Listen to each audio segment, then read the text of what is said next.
อันนี้เชิงจ้าของผมตามบนวัดเชิงนี่เชิงจ้าแซ่บเลยไอ้เราไปยังดองกำราดเลยในเรื่องนั้นเกิดเตะ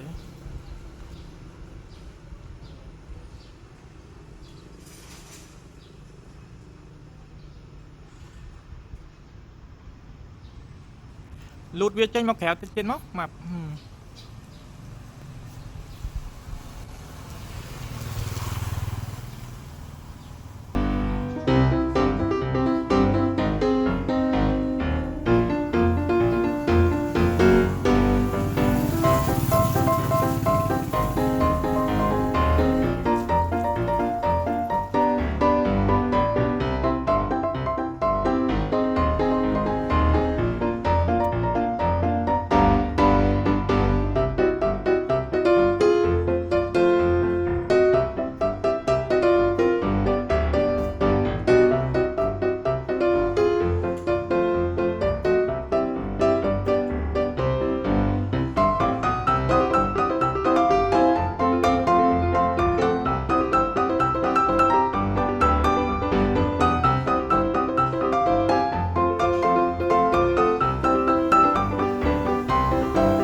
ตัวน้ำเพลิงลิงข้างลิงเตอร์แขว